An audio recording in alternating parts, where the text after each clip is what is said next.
with my understanding system thinking, regenerative ethnobotany, hydroponics, food security, AI, web, permaculture, food systems, responsible living. These are the largely words. Anyone wants to add something more? Maybe Charan, you want to add something Fruits. particularly? Fruits. Fruits. Okay, fruits. We have a fruitarian, so fruits for sure. Yeah. Anything else like Learning from nature. learning? Yeah, learning is the Cool. key thing. Yeah. So yeah, I would introduce myself. So my name is Rahul, and I have been visiting Auroville for like since 2010. Like I keep coming in. I'm not a Aurovillian, but I am definitely inspired by, and it is one of the greatest place for me in India at least to learn water systems or responsible living or conscious living. It's an excellent example for me how things have been woven together over here. So for me, this workshop is an opportunity to share my learnings in last almost 15, 16 years. I've been living like nomad. Nitin asked me like, before we started where I'm based off. I'm highly unrooted and I usually say I'm not a grass or a tree. I'm more of an animal, keep moving here and there. So migration is something that innately resonates with me. So, especially past 3 years, I have been farm hopping all over India in different ecosystems, learning about all of these little bit of things. For me, systems thinking got introduced earlier when, like, spirituality as a term came into my life. Oh, I want to get spiritual. So there was this a famous scientist physicist called Dr. Fritjof Capra. Has anyone heard about Dr. Fritjof Capra? Yeah. Yeah. Yeah. So any of the works that you recognize? No, but like I've just like heard in my spiritual journey, like several books, that things that I've come across, I've just seen quotes and stuff. Sure. But as well, So one of the very interesting titles by Dr. Fritjof Capra is Tao of Physics. yeah, So Tao of Physics is like, like spirituality and physics coming together. I'm like, okay, my mind is designed in a way where I would like to integrate both of it. And then the very other important work was systems views of life.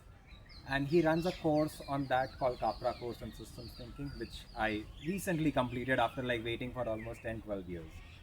But eventually it led me to understanding how societies are designed, what is food, what is agriculture, so and what is landscape, how am I living off the land, and like as a individual who was very interested in adventure sports earlier, I was like, okay, I want to go to the mountains, I want to go to the sea, and I want to do scuba diving and skydiving, and how to read the land, how to get there. So I started understanding you need to uh, be connected to the nature.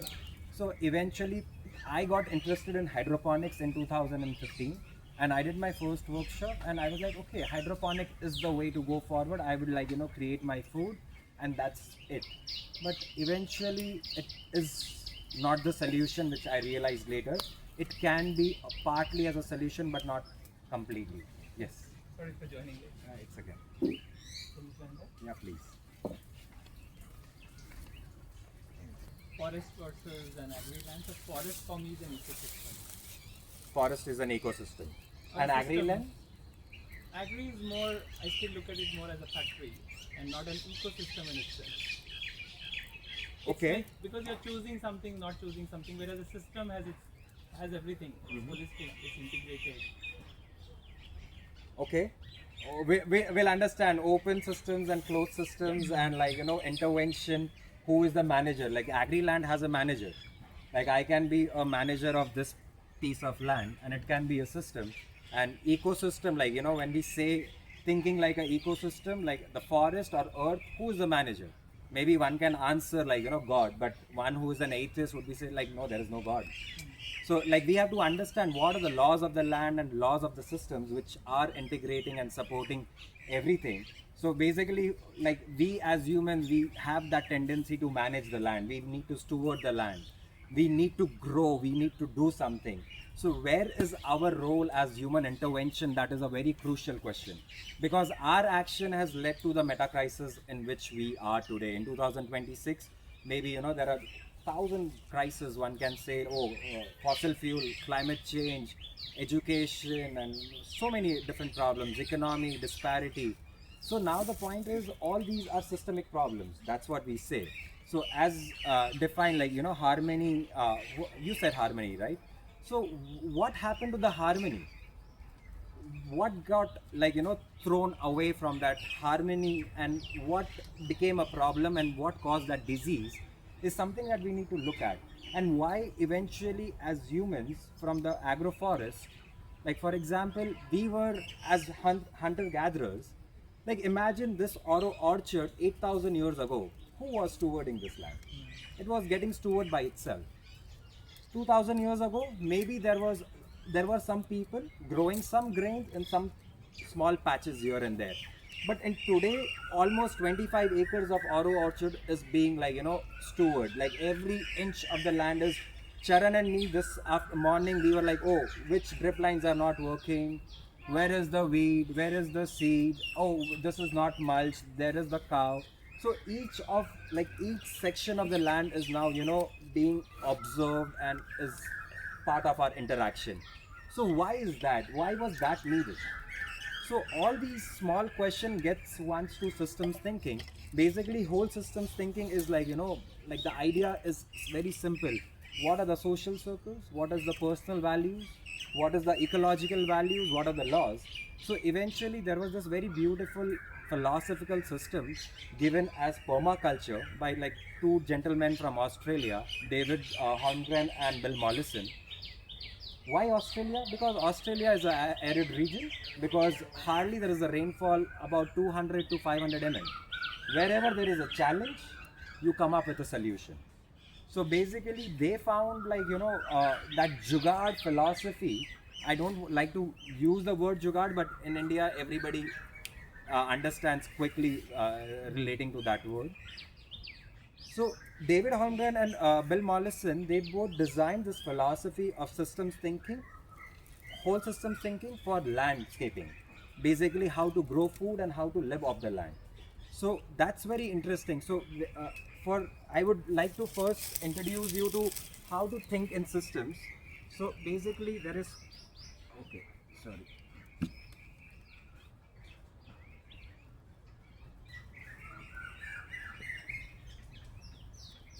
Context,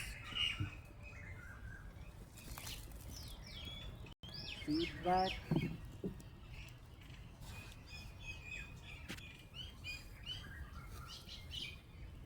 planning, action.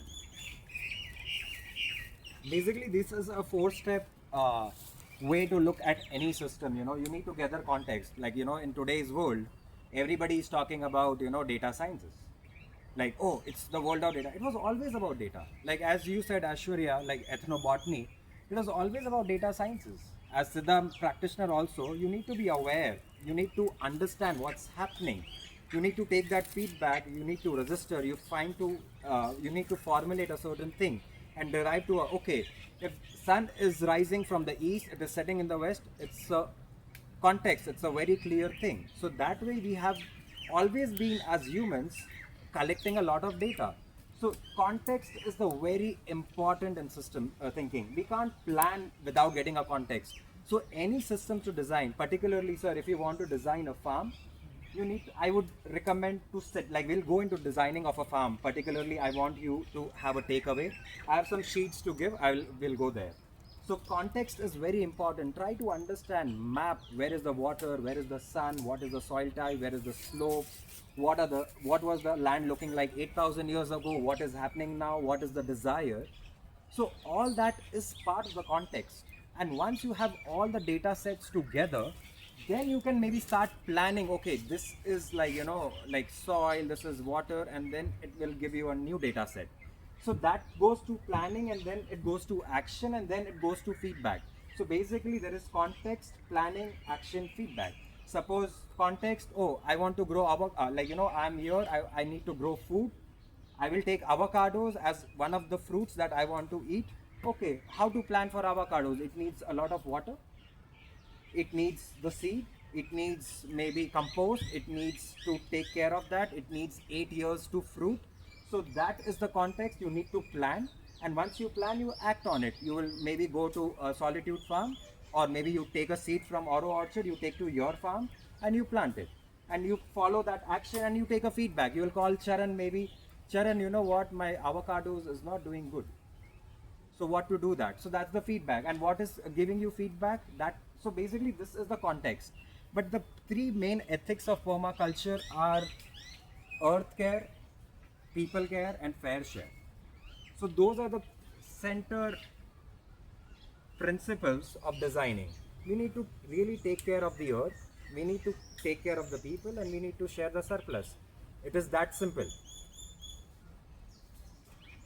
Is that simple? What's the complexity over there? Greed. Sorry, greed. Oh, okay, greed. Fair. That's a problem. Which actually comes from insecurity. Insecurity. Okay. Anything? What else do you see a problem in earth care, people care, and fair share? Coordination. Coordination. Can you give an example? It's a nice one, but can you give an example? So suppose we make a good plan which covers earth share, fair share, and people care, and that will be difficult plan because that is why people are not doing it. It is difficult for people. It may be easier to take it philosophically, but difficult to implement. People have to come together to put more resources together so that it happens. They need to give more time for that thing. They need to be on their toes to at least attend it. But generally people are not in that way. So in that sense, there need to be in a coordination also. There has to be coordination that this thing is going to happen at that time and you need to be available. And people need to be onboarded to that situation. But generally people are all lost in their own world. They don't come to that situation. So that's the coordination I mean. Okay. Yeah. I mean, for me to make the sun rise or the wind blow or the rain to come, I don't need any effort that way. It is coordinated. By design, the idea is we are trying to understand the laws of the nature and we are trying to do the biomimicry. Thinking like an ecosystem is today one of the tools that we want to look at is what is scale of permanence. So right now I'm going to just distribute a sheet. I don't want to go into the principles of permaculture. I can speak for next 3 days on principles, and the idea is it will become very philosophical. I want you to take away something so that you can start thinking. That's what I tried my best to design this session in a way where some takeaway can be taken and maybe it inspires you to maybe start a small garden which is permaculturally or naturally done. So in that. So can you just take one and pass? Rahul shared something to share. Yeah, Oh, please. oh well. Just, so fair share seems a lot unpractical. Yeah, Because definitely. it It's one calls of the for- most difficult principles. It What do you calls for a lot understand by fair share? Well, I think whatever grows on the land, probably in terms of produce, should be equally distributed. Is it? So it can be that also. It can be a lot of different things. Earlier, the fair share principle, the ethic was named as distribution of surplus, basically. So what is surplus? Basically, we as humans, as societies and communities, have always taken advantage of surplus. So as we always had something more than to do than hunting or gathering food, then we would go towards exploring, understanding. Then we had farmers who started stewarding the land. We had surplus for 2, 3, 4 years, and then they started developing a lot of other arts and tools and other things. Metallurgy also came because of the surplus of the food. If there is no surplus, it becomes very difficult. So surplus of time is also very important. So how to distribute that surplus of time is also needs to be questioned. What do you mean And, surplus of time? so for example, Charan, surplus of time is if I have integrated AI into my work. For example, Aza has integrated LoRaWAN into the system, and there was one person who was taking care of the irrigation, and now that same person has 2 hours extra because of the technological integration. So that is one direct example for everyone to understand. But for example, if there are a team of 2 people, they can do a certain amount of work, but a third person comes, there is a surplus of energy, creativity and time. So time, there is a extra time, and how you want to invest that time, you need to also understand. Just because you have enough time in today's world, The whole money game is about time, the capitalism. Like the idea of regeneration has gone for a toss because of capitalism. The idea of feudalism, like we don't have common lands. In Auroville, we still are sustaining this idea of regenerative sustainability eco village because here we have a lot of common land. Oro Orchard is a common land. So here I have that surplus of time to come and work at Oro Orchard. Hence, I can regenerate economies or regenerate spaces and different there. How to utilize that time is very important. It needs to be taken care of. The words and values are also, I feel, are very subjective and comprehensive. For example, when you say fair share, Yeah. right?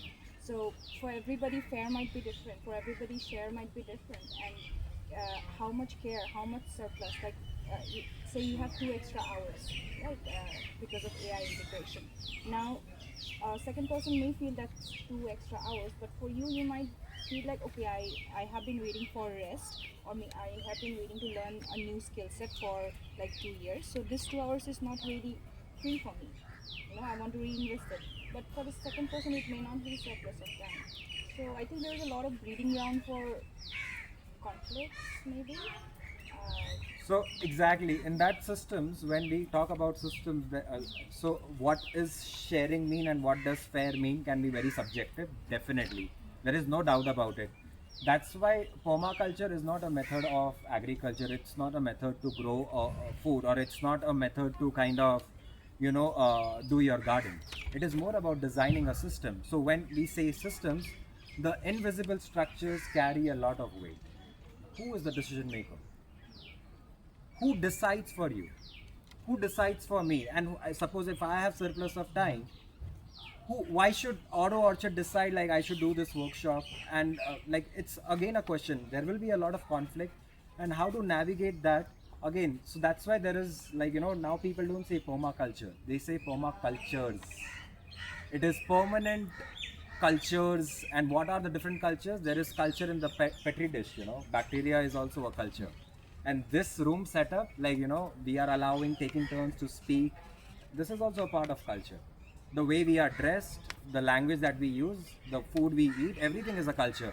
So it is not permaculture anymore. It's evolving as a philosophy and understanding it is cultures. And a lot of the permaculturists or systems thinkers are talking about the invisible forces. Who has the power and who decides? For example, the government of India, and after independence, they decided to start food distribution systems. So, they decided to give rice. Who decides that? Why? We were growing millet. We were a millet eating country. Why government of India decides to give rice as a free ration, and then that is causing a disruption in the whole cycle. Farmers are forced to grow rice. The farmers are given MSP on rice. They are fed rice, and all the health system is because of that. So that one decision in office of a democratic office or bureaucrat decides, okay, it's the rice which goes to everyone. It's so again it's a conflict. There is I don't know who and how will that conflict will be resolved, but we need to start thinking in systems how things are very interconnected, because everything is very connected. Like it is very easy to say that I want to start growing food. I was also very romantic about 10 years ago, but when I went and started stewarding a land, it's impossible. I don't have surplus of time. I need more people. Like Oro Orchard, we need at least 50 more volunteers to keep the system going. We can't do it. And but then people expect, oh, we want to eat organic. Come spend time with us. Like understand how to grow food and what is organic meaning. It is very difficult. I don't like sometimes I go very radical with my thoughts. Forgive me. It's just a tool to make everyone thinking. Like the idea is not to get personal with anyone. So I have given you a sheet. There are 12 principles. Can we all read like in our minds, like just go, sit with the principles for like a minute, and then I will expand a little bit on the principles. Maybe some people, you did not get a sheet? You share, yeah. Oh, there were, Sharon, can we have like 3 more prints? You can take it.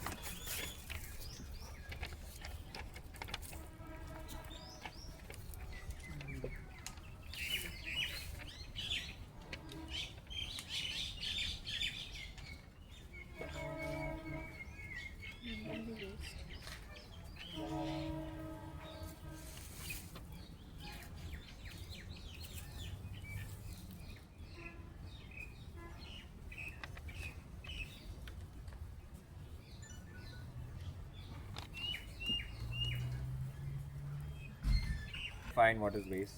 Yeah.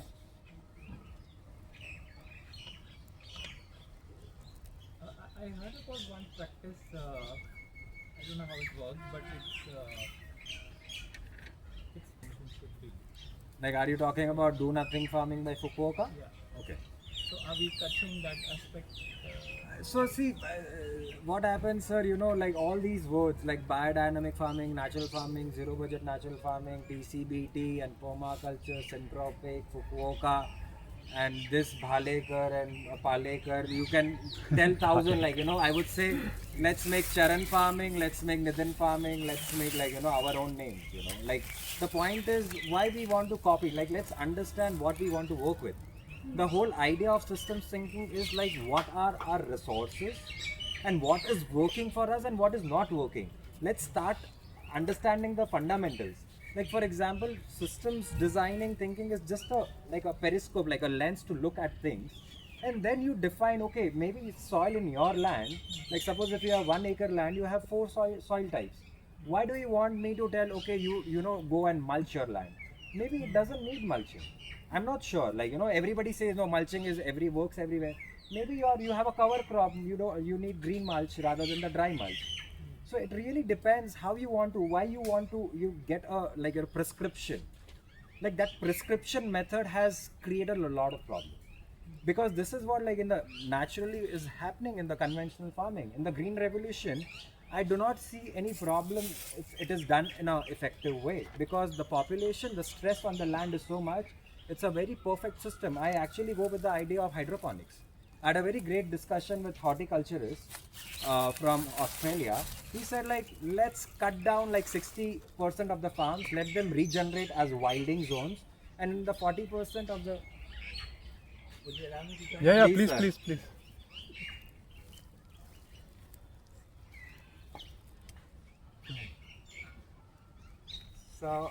So his idea was very clear, like, you know, like, let's do inorganic hydroponic farming to supply the system, let the 60% of the land regenerate. That will eventually lead us to regeneration of everything. Now the stress is on the land because everybody wants to eat organic, and there is no one to put effort for organic. Hydroponic machine, we have nice farm bot. If a hydroponic farm bot, if we introduce the system, we can feed enough everyone. There is no food scarcity, but everybody wants to eat organic, everybody wants to eat natural nutritious food, but no one wants to put effort. How is that? Like, you know, it doesn't weigh. That's the problem. So people who want to organic start growing their own, like, you know, food in their rooftops or gardens or backyards. If you can spend 2 hours a day, it doesn't take much.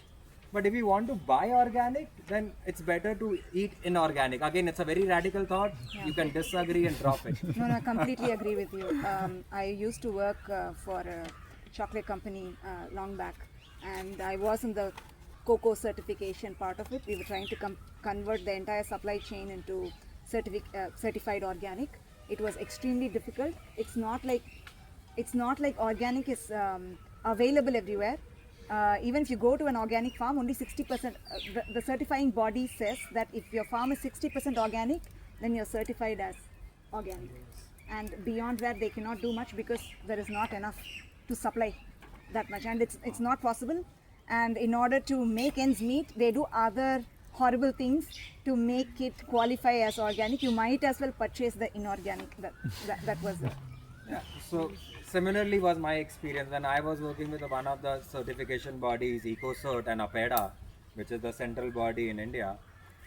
Like, they were, recognizing a 45-acre farm, and I was sitting in the audit for 16 hours. I received the auditor from morning 6 to evening 8 o'clock until he was back on the bus. He did nothing. Hopefully the farmer was very genuine. Like, you know, he was very, like, practicing very clearly. But the way he came, he's like, okay, tick, tick, tick, tick, tick, organic, done. Okay, here's your certificate, please give.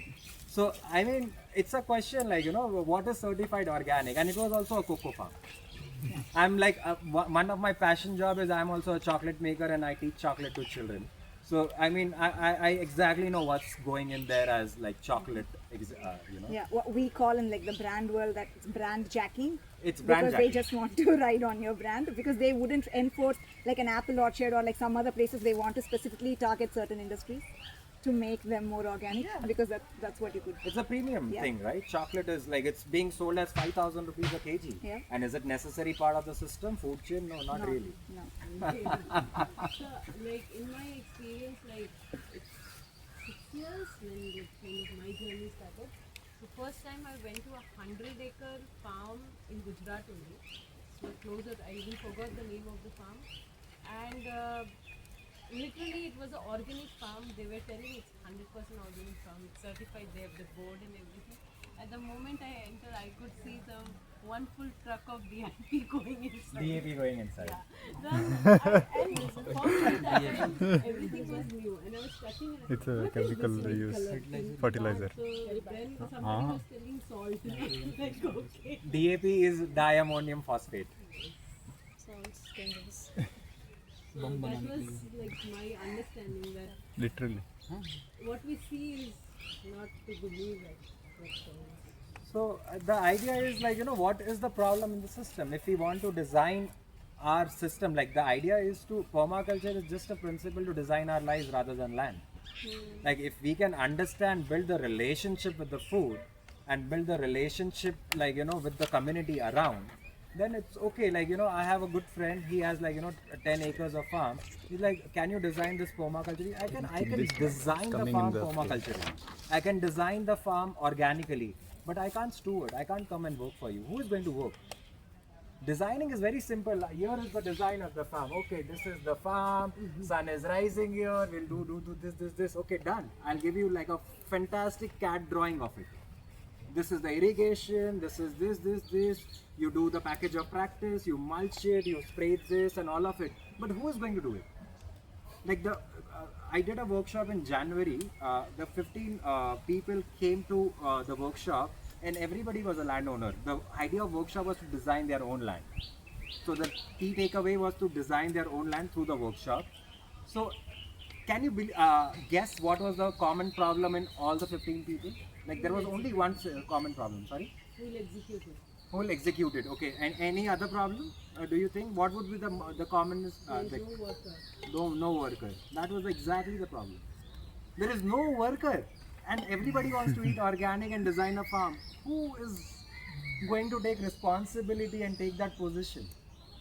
As me also as a permaculture designer, which I can call very nicely because I hold 5 PDCs, PTT, advanced, and lot more different things here and there. But it comes to farming, I was mulching this morning. I need to go mulch.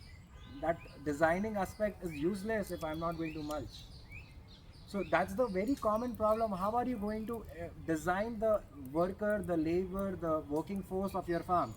I don't know how to design for that. I can give you the fantastic design. I can make you equipped like to learn the horticulture and everything. But how are you going to design for the workers? And who is going to work? Who is going to pay? Like the incentives and the systems are designed wrongly. Like we can give you good seeds, like Auroville has like good, like like Oro Orchard, Krishna, Fertile to like Pebble. Everybody has great seeds over here to do everything, but nobody wants to sow it, save the seeds. These are the practices. It's very difficult. It's very romantic as an idea for me also. Like I will start a farm. I'm going to live off grid. It becomes very difficult. Can you go more over into the incentive? Incentives.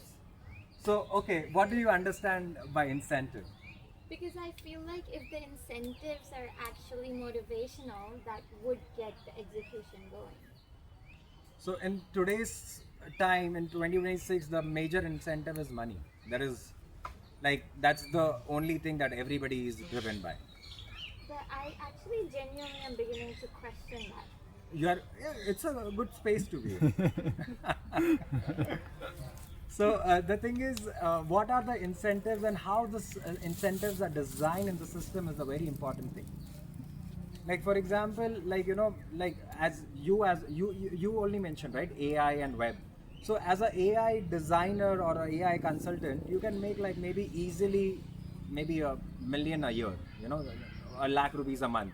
But as a farmer who can read the land, who can make the seeds work, grow the food, and actually create surplus and security in the system, not a 1 lakh rupees a year. You can get that for a month, but who is going to change that? I don't know. So the for me the way forward is, if you can get 2 hours of your time and start growing your own food, that might reduce a bit of pressure on the system, and the person who is working at the farm maybe share a little more money with that person. Like, Oro Orchard is doing that, like, trying to pay a little extra to the farmers so that they have good livelihoods. I honestly think the gap there is knowledge. Because if the executor is cut off from the force or the idea or the vision, and they're just blindly deployed, like for example, say a person is just asked to sow seeds every day at 5 p.m. for money. And at some point they're like, okay, I'm doing it for money, I need to eat food, that's fine. But then their own like intuition will run out, and they'll say, why am I doing it? And they'll start questioning everything. And then they'll realize that that was never their desire anyway, and they were just blinded by this idea and concept called money. But if, say, that person who's sowing the seed was actually involved in the planning, they understand why that seed is being sown, they understand the bigger ecosystem that they're a part of and why they are so important, then it's more sustainable. So on that basis, you can turn the page and there is something called 8 forms of capital. So exactly that's what the whole systems thinking is about. If we can start thinking in systems, and if we can acknowledge what is capital, it's not just the money as a capital. In today's capitalistic world, we understand money as capital. Natural, But if we social, start cultural, understanding what is the seed, the intellectual, natural material, capital, the financial, intellect, spiritual. the emotions, the community, the health, so all these capitals, so Orwell by design is designed in that. Like lot of people, including me, complain, "Arey, paisa nahi hai, yaar, workshop, like I'm going to take the workshop and I'm not going to get money." But like for me to motivate myself, okay, paisa यहाँ से नहीं मिल रहा है, but यहाँ से क्या मिल रहा है? There are other 7 forms of capital getting nurtured like this. But back in the work that I am doing, it's only finances that I get. So I need to find that balance. I need to make that work. So we need to design our lives where we are not just working for money. Right now, like you make money, you invest in your SIPs. That's great. But like what's eventually happening? More mining, more fuel, more this. So the degenerative processes. So if we start investing in regenerative processes, as you said, you are a Siddha practitioner. If we start supporting, startups like Siddha practitioners or alternative medicines like homeopathy or yoga or Unani or whatever, maybe that can become a regenerative process. Right now, our system is designed in a way where we are in the process of investing in degenerative. So we have to understand, how we design our lifestyles. So it is about education. It is about taking care of your health. Like I'm sure if you want to design a garden for yourself, it is taking a lot of aspect towards your health and what you are eating, right?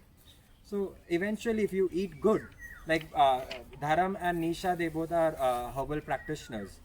Nature cure. So they exactly take care of a lot of food what they are eating. And if you are taking care of what you are eating, eventually you'll be disease free, and you don't have to spend a lot of money. Like a lot of people question me, you quit your handsome job and you're earning now 20,000 rupees a month. I'm like, yeah, but I'm also not I'm trying to work not to get cancer, because for cancer I would need maybe 20 lakh rupees to solve through the chemotherapy. If I would like, if even though in the due process I get cancer, I might go to nature cure, I might go to something else which is far more cheaper. So I need to find solutions. We all need to find solutions what works for us. We need to design systems accordingly. Systems designed in isolation is a big problem. Orwell by design, it's integrated. Like, okay, why 3 belts, or why these units? Why not something else? Why newcomer or a volunteer as a process? Why meditation in the center, in terms of spirituality? So all these systems, it's designed in the whole systems thinking way. Where is spirituality? What is material?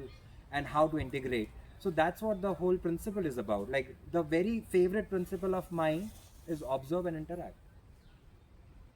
It's the first and the foremost very important principle. That's it. Like, who is observing, what is being observed, and what is that interaction?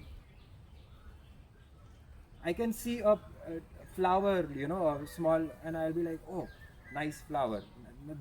That interaction can be a disaster for that ecosystem. The pollinator bee who was willing to come and sit on that, pollinate and create a whole thing, I disrupted that. So that small action.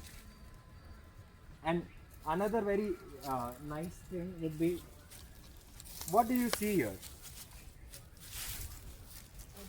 Dry banana leaf. Dried banana leaf. What else? Fiber. That Fiber. could be made out of it. Sorry? Fiber. That. Fiber. What else? Food for the other plants. Yeah, Food for other plant, mulching. Death. Yeah. Fuel. Death. Death.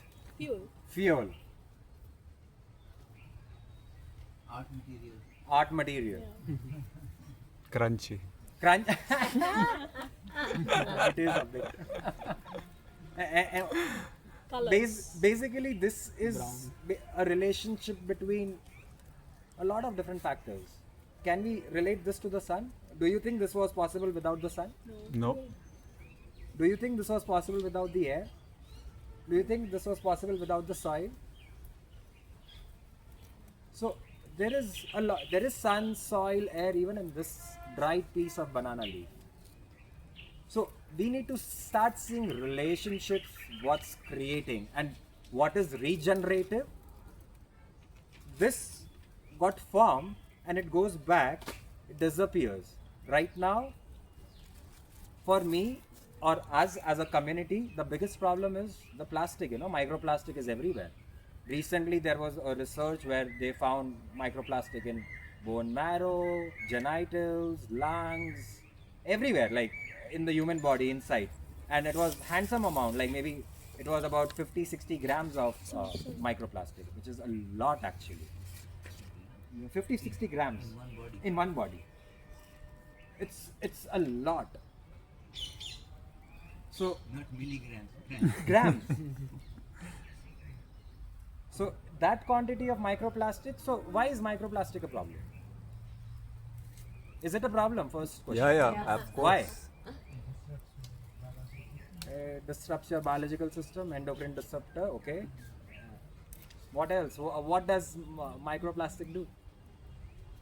Why is it a problem? Why is plastic a problem? Forget microplastic. Disintegration. No? Decompose. Okay. Is it natural or not? Yeah. Everything is natural.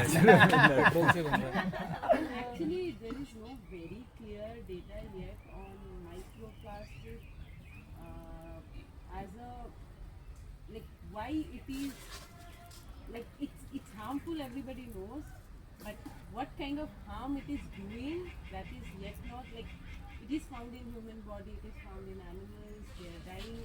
The chips are more like microplastic. I'm talking about the nanoparticles. How it is harming, it's not yet I was actually researching on it. There is no clear data yet that it is harming in this form in the body or in this form in the ocean. Plastic is harmful. I'm talking about microplastic because plastic get choking, they are not digesting in the body, and all those things are there. But the micro. Okay, there is not enough evidence and data set that has been researched, so we can't claim this is the problem. Okay. No, I was going to add by plastic itself, if you see we were doing a project in Sri Lanka, and in Goa also I've seen in the monsoon time, you will see a lot of turtles and dolphins coming, and they would have taken some plastic inside. Yes. So in their tummy you could literally see, and they would die and they'll come to the shore, no? So then there is a rescuing body who would come and rescue them. And we did one project in Kalpitia in Sri Lanka, and it was essentially on plastic in this one. So there were a lot of river dolphins there before, and now the river dolphin population has been reducing. So we worked with the fishermen community and other communities, and we also did a lot of waste picking, segregation and other things. And what we realized is that the plastic, what is going to the sea, so every day I was going and we were picking up the trash from the ocean, and that trash wasn't even put by Sri Lanka. It's coming from China all the way through the ocean and getting to the shore of the coastline, right? And lot of plastic.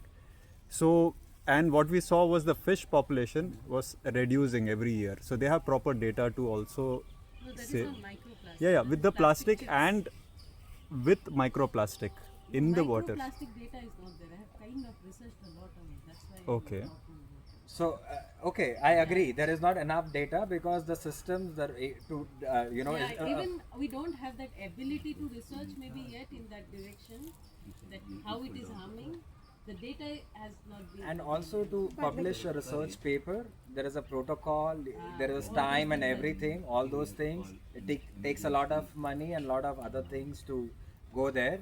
So again, like I'm not And going also to. it needs to benefit the industries only. Yes. It need to benefit Absolutely, the all industry. the Everybody's research using papers plastic. are- Nobody's going to fund the microplastic related data. I mean, it's not And easy also, to fund. how does it So, matter? so now the point is, how does it matter? How does it matter? Yeah. Plastic by itself Plastic, is bad. yeah, Does it exactly. matter? It's a Yeah, logic, yeah. common Yeah. sense is what I'm saying. So the cognitive dissonance is here. Like, though we know the plastic is a problem, but still it is inevitable in our system. No, well, it's not that it's bad. It's very useful. It's great. It's just that, Sprinkle. responsibly- For drip lines. we So- are responsible. I mean, see, this data might be available to the system when plastic was first invented. That this will regenerate in 100, 500 years. So at that time, only the action towards it. I'm going to bring the group back to like from plastic to systems thinking. I know plastic is a problem, and eventually, right now, it is a problem, and it can be solved. Maybe it will take a millennia to solve. That's how I look at it. I was researching one of the things like plastic can go back to the the center of the earth. Like it will sink. COVID There was gonna are solve like it. I microplastic thought COVID was getting gonna like solve it. Yeah. making a ball in the oceans, and that is sinking down, or the whale is eating and they're eventually going down. There are volcanic eruptions, they are covering it, and eventually the plastic is gone inside. So in 1000 years the plastic problem will be solved for sure. So I mean, at least I'm hopeful in my next few lifetimes there will be no plastic. As a frog, I don't need to eat plastic. By the time we will produce equivalent of plastic, that I will mean, take another 1,000 years. so the basic question comes in the systems thinking is like, there is always going to be a suffering and a part of the problem. Like, are we living, like the whole idea is, are we living as solution or as a problem? We identify something as a problem in the system. Are we living as a solution or not? That's the thing. As at individual levels, we need to make a choice. No, it's very simple that if somebody is managing a farm, they can do away with the plastics they are using. Quite easy. Quite easy. At the farm, I'm not so sure. I'm not sure. not at the Use stores. the most Why plastic. not? Why not? Which kind of plastics like we are using? Bottles, wrappers. No. All are drip- sprinklers, irrigation lines. All PVC irrigation lines are plastic. Absolutely is plastic. Yeah. So only these stuff, and these stuff also many people have tried to do it, and they have been successful.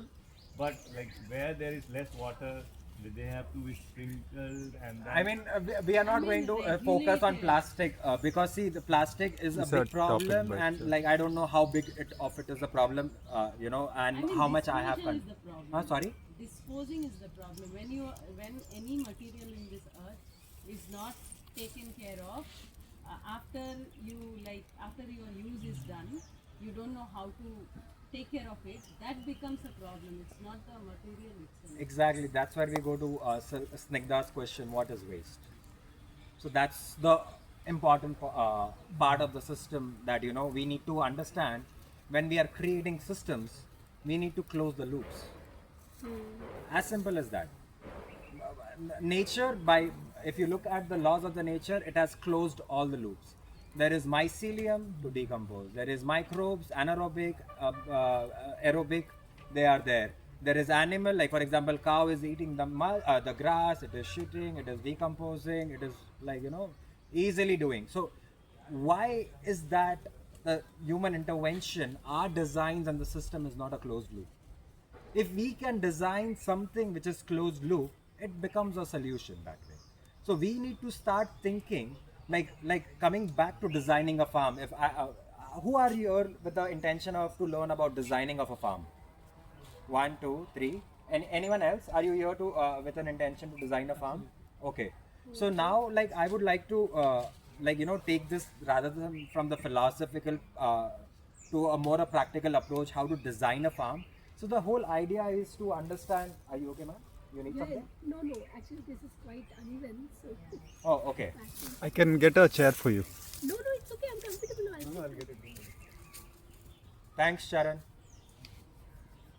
So the point is we need to understand designing a farm. When we design something on our land, it needs to be closed loop. Like as you were mentioning, you're a natural builder. So natural builder means what? Like building with like thatch, wattle and daub, rammed earth. Like if I'm going to use lime, which is from Rajasthan, is that natural building? No. If I'm going to mine the stones from like the quarries and like I'm going to build, is that natural? Like so is natural. Why is that not natural enough then?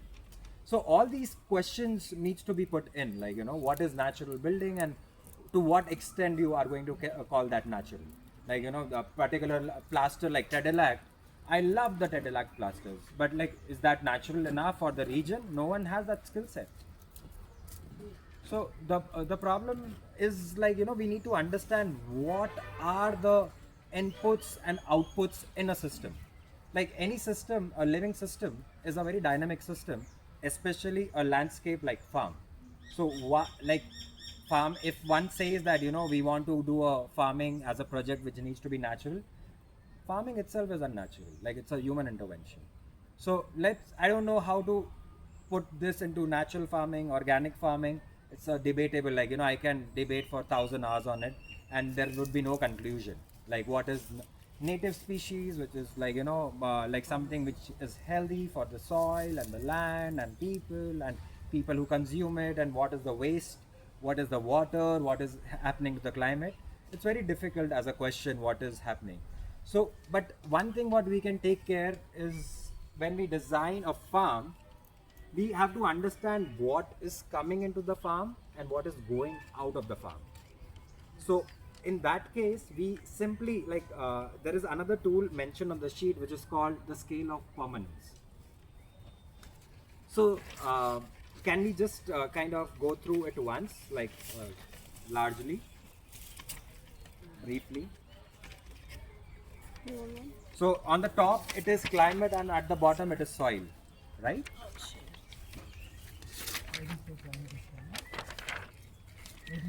Yeah, okay, yeah. I'm coming to that. I'm coming to that.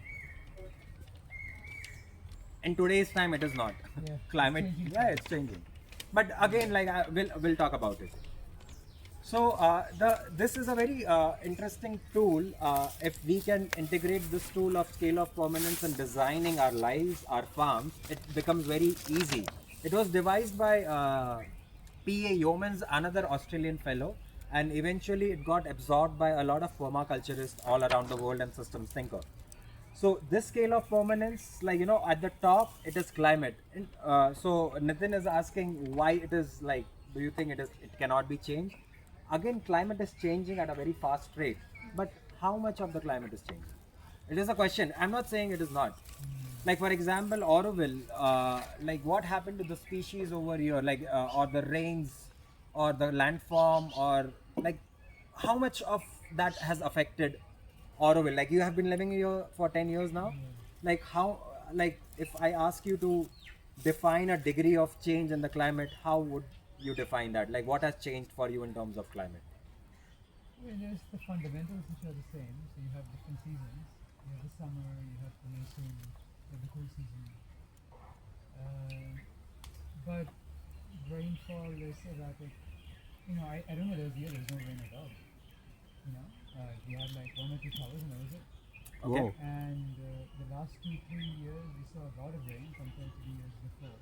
So rainfall, and so somebody also told me that that's a climate pattern that's happening, that over the next few years we're going to see a lot of rain, considerably more rain than what we had. Summers are getting hotter.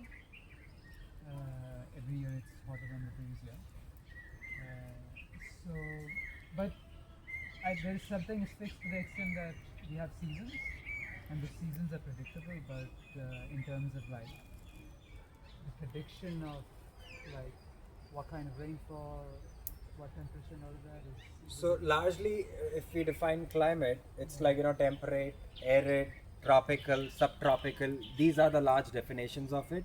And then we have seasons like, rainfall, winters, summers, monsoons, whatever, like, different, like spring, fall. So there are different seasons which are defined. They are still, like, very prominent. Patterns are erratic, no doubt about it. Like maybe, it was raining for 6 months a year, it has gone down to 5 or maybe gone up to 7. Maybe it was raining 1000 it has gone down to 500 or gone up to 1500.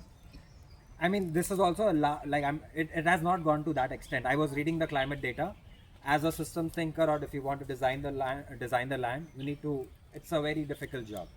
You need to follow a lot of things. Like what goes in designing a farm is you need to consider what is happening in last 100 years. If you are not going to consider, because when we say there was no rain this year, if you have to see the 100 years of data, like there were rains which are not there for a lot of years. So there is a pattern in a pattern. There is a disruption in the pattern at a short period, but then in 100 years and then in 1000 years and 2000 years. So largely, if you look at 10,000 years of the history of particularly this land, like Auroville's land, which is about 4,000 hectares, around that much. So it has been pretty much stable and constant, like About 10,000 years. 10,000 years. Okay, how do you use that information? Yeah, exactly. That's where. Yeah. No, I'm trying to understand. Yeah. So The point of having so much data. So what's the point of having that much data? Yeah, exactly. That's where I want to come. So when you have that data set, here it is not going to snow. In 10,000 years, it has never snowed. And so you understand that, right? So when it has never snowed in 10,000 years, so here you don't have to grow a pine tree. It will never grow here. So in that way, when you are designing a system, you understand the climate is pretty much like the most permanent thing it is changing. I'm not saying it is not, but largely it is like there is never a snowfall over here in this region, and I don't see a probability in next 100-200 years. Like at least I don't see a probability of getting snow over here unless and until there is a tectonic shift of plates. I mean, I consider that also. There is nothing which is like fixed. It's a dynamic living system, and cosmos we can hit by an asteroid. We can, like, if you are anyone is a biodynamic farmer or knows anything about biodynamics, we have influence of Saturn and Jupiter and Sun and other galaxies also. I do not understand the data set how it actually functions, but I am also looking forward to like make myself learn. So yeah. But at the same time, Yeah. I mean, these years are very critical because there are a lot of ecosystems that are dying out because of climate change. Like forests have been wiped out, for example. And a 3-degree rise can determine whether you grow a crop or you don't grow a crop. So I think today it is more relevant than ever. So that is why I brought it up. It is. I'm not denying that. So this was devised in about 90s, but in today's time, but still it is relevant to a larger extent. Like I understand, like climate change up to like 1.5 degrees. The coffee in Kurg, like I was in Kurg about 3 months ago, there is no flowering for Arabica. Now everybody is shifting to Robusta variety because the flowering has gone down, it is losing crops, so they are kind of removing the Arabica and they are going to Robusta now. So I mean that can happen. Like all these things are very important. You need to be very, you need to understand what are the different factors coming. But again, largely like then the second thing is landform. It is very difficult to change the landform. It like again one can say that I'll bring a JCB and I flatten it out I will put some other soil or some other soil of it. So I mean, but it is that's not natural. that's not it's not even natural and it's not doable. Like if one decides to like 25 acre, I would make it flat and I will. No, you do not change that. You integrate your design into that. So the idea is how to integrate the design into that. The next thing is what is Water. the next thing? Water. So water also, like if there is a river, if there is ocean, like for example, can we recede the water line like in Pondicherry, or can we bring that again like this ocean? Like it can change in 1,000 years or 10,000 years if we have the data. That is not going to change much, maybe a few meters here and there. it is not going to come until Oroville. And because of that, the wind cycles, they are not going to change much. So that is the climate also. Eventually, it will always be east prevalent monsoon in this region, which is the retreating shower. It is definite. So that's what the whole idea is. So we need to understand what is the scale of permanence. So it's the scale. It's just a tool to kind of take in consideration. So in what is the next one? Access. Access. Axis. What do we understand by axis?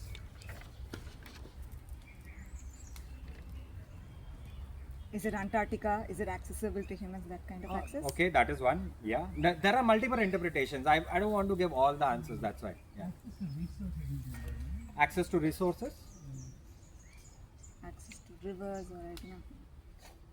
Resources. It can also be like physical access, like Physical access. actually access the farm.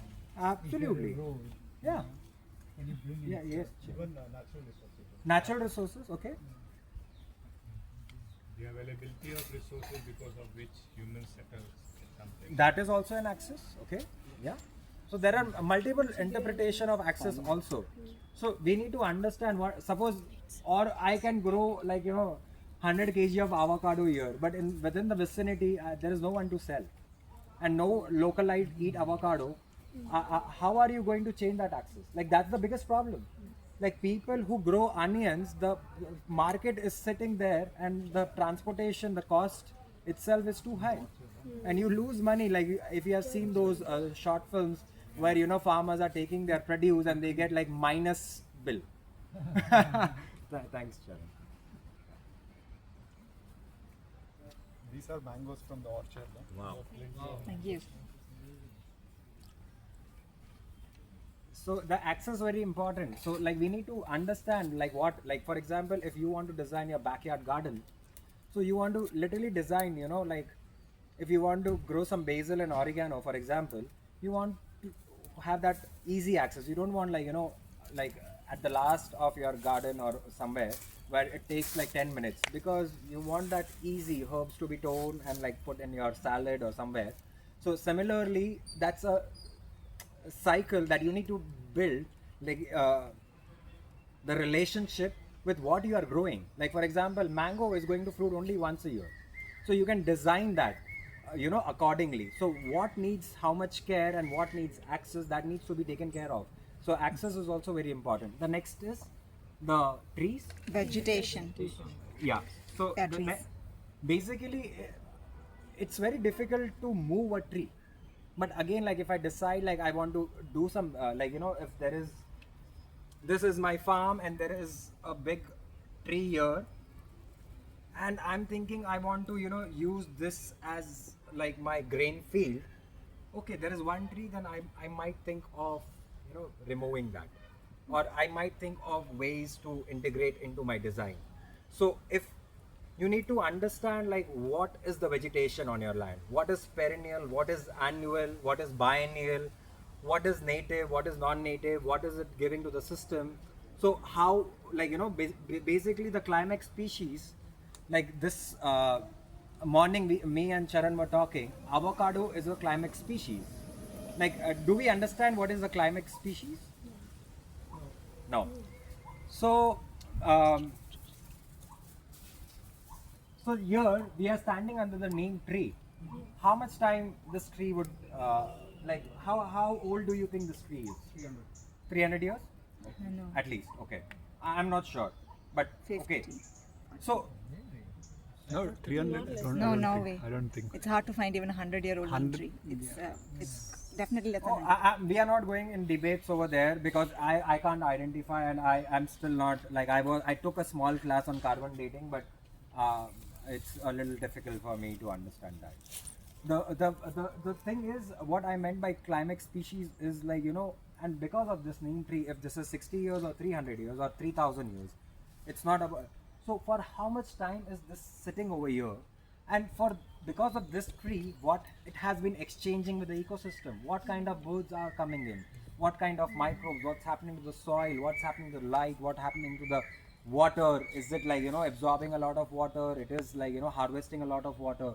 So all those things, So in any system, we need to understand like what is the role of that. So climate species are one of those who keep the ecosystem resilient and robust, who are like, like the big trees who have like cycles for 10, 20, 30, 40, 50, 100, 200 years. Like for example, in a cocoa farm, like in a chocolate farm, cacao is said to be a climate species. Its life is anywhere about 50 to 60 years. But as a farm, or like, agricultural farm, they say that is a climate species. Is it because it regulates the environment in a So- predictable manner? So it regulates the environment, and again, like you can't change, like, once I, like for example, if I plant spinach has a cycle of 4 months, and that will die. It will produce seeds, and if I don't put the seeds back, but a cocoa tree in a farm will be there for 60 years. I can't like think of changing this, the position after 10 years. Once it is planted, I need to take care of that same tree in the same position for at least 60, 80 years.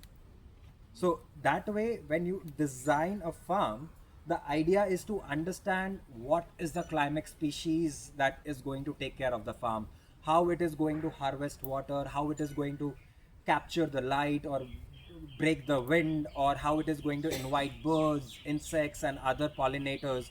So all of those, what is the role of that? So almost all the climate species take care of the land. Like maybe because of the neem tree, the leaf that it is dropping, that is creating a lot of carbon, and that carbon is like regenerating the soil. So all these little things. So in a cocoa farm, if you want to understand why it's a climate species, it's there for 60 years. Second, it's a home to a lot of different microflora and fauna. On top of it, it is also kind of coordinating with other species, like in a guild of okay, guild, is it a fancy word? Like do we understand what a guild is? No. No. Anyone who understands guild, can you explain what is a guild? So when there is a center tree or a mother tree and surrounding to that, there are other species of different like say levels. See if there is a say a mango tree, and along with that, if suppose a little shrubby tree is there, little more height, and all together they coming together and forming a small ecosystem where everything is sustaining and depending on each other. And it can be in any form, not necessarily in a circle, can be in different shape, but the center tree plays a very important role for other species to sustain, and over the time those other species also help the center tree to be in that form what the Basically, in very single, like 2 words, companion planting. Like very simple. That do you understand companion planting? What goes with what? Like as simple as that. So if we can decide what is companion planting, it becomes like important factor. So with the neem, I can't like hardly grow anything under neem. It's very difficult because of the allelopathic effect of the leaves. It doesn't allow anything else to grow. Similarly, like there are a lot of other trees like eucalyptus. Tamarind. Try growing anything under eucalyptus. If you plan to put like 4 eucalyptus in your land, which is okay. Maybe if you want to harvest, obtain a yield is another very important principle. So, what is the yield that you want to obtain? You want to obtain only food? You want to obtain timber for your natural building, maybe? Eucalyptus is a good tree. You can grow that and make a nice hut or whatever. So the point is, we have to understand what yield we are obtaining. So similarly, we like to see what's the tree or the vegetation playing the role over there. And what is the next one? The soil. No, structures. No, subdivision. Sorry? Subdivision is done? Structures, Okay, yeah. structures. So structure is very important in the terms of like, if we start a farm, we simply understand like, is there a tool room, or is the homestead, or it's like, like at Auto Orchard, we have very clearly like different structures. We have a volunteer room, a processing kitchen, we have a tool room, and different structures. We have Jasmine staying in one of the houses and all of them. So these structures are still like, you can plan, like you can move. Like I think Charan, when was this? Last year when the house was shifted with a crane. Yeah. So it was a very Arvind was here actually. His entire house structure, because of the land division, They had to move their house here within a span of like a very short period of time, no, like 2 weeks or something like But that. if and- I was supposed to shift the tree, it was impossible. His house is called as Fly Home. yeah, fly. There is a nice YouTube video. I'll share it on the group. How they did it. So, and the next thing is soil. Soil is at the lowest. Does that shock you or surprise Yeah. you? Structure with the water There is one more? will also come. Subdivision. Subdivision. Yeah. Oh, that's very important actually. What do we understand by subdivision? Different uses of land. Zones of land. Is it related to ownership also? Ownership? Ownership. That It is. It is about ownership. It is about definitely use and zones. And like more say according to the need of an area, how we are using the areas, and we are kind of keeping it for particular use, so that say fodder or anything like orchards and everything. So we subdivide the area. And that So now the thing is what happens, it's very important to understand subdivision, because suppose we all are here in Auroville and we all have one piece of land, and it's all equal size, one acre, okay, with similar soil quality and everything. Maybe Nitin wants to grow, pomelo. You want to grow avocado. You want to grow maybe sugarcane. You want to grow maybe uh, what's your favorite fruit or vegetable? Maybe a gourd. But now the point is subdivision. Like we all decided to grow one different things. But price तो avocado का सबसे ज़्यादा है. So basically in this region, if we all start growing avocado, what would happen? The market disruption. Like who is going to buy so much of avocado, and who is going to actually get us millets and other things? Like think that what goes only into my food? happens- That happens a lot, that no? happens a lot, like even in any region. Like So this is the design systemic problem, because if we can, people like fancy idea, I want to own a farm. Instead of owning a farm, like get into a group of 5 people, support a farmer who is actually on the land farming, and tell him हमारे 5 people का we have this needs list of 10 things, what you can grow, how much you can grow, and then we would like to distribute. There is no competition. You're taking care of the land, you're taking care of the people, you're giving a fair share to the farmer among yourselves and everything. You are doing that. So eventually Auroville is designed for that, and unfortunately it is not functioning in that spirit. Huh? It will fail. It will not work. It will not work. Yeah. It's an ideal situation. It will fail. But again, we need to. It will fail. The idea is even not. the other also failed, right? For example, I was in Maharashtra last year, so we were talking to farmers. So this, if you see this guava, which is very Big one. big one with Yeah. a cover. So Thai variety. Kai variety, yeah. So in Maharashtra, they started growing that guava. So the moment they started growing that guava, few farmers and even the government supported it, and it started growing. Then more and more people went to 100 acres, 250 acres. People are just growing guava, and the thing happened within 3 years. The price went down, and then people are now cutting those guava trees and replacing it with dragon fruit. Now again, I mean, like a tree in 3.5 years just started giving you fruit, maybe it's grafted variety or what. But after 3-4 years, you are chopping the tree. Then this many years of your effort, what you have put into the tree, maybe the initial farmers, they have made some good money, but whoever had followed them, they went into loss and they chopped the tree finally. I mean, where now regeneration is happening, or where tree cover, all these things are secondary. Like now I'm thinking like in that scenario. So I mean, there also loss is there, right? Loss is there. So exactly, we need to design that, what is happening at the macro level and the micro level. We need to understand, as sir mentioned, it will fail, tend to fail 100%. It is failing, and yeah.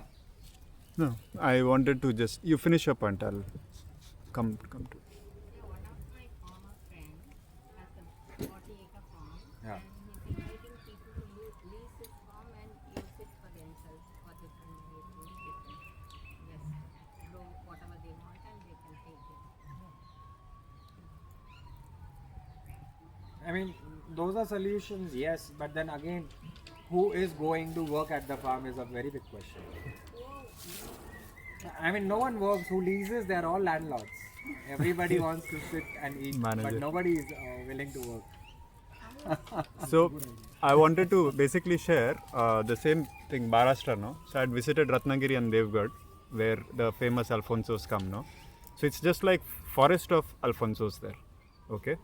And they have got GI tag for Devgarh and Ratnagiri because they are like the earliest producers of mangoes. The same mango what now there is no value to it in June, right?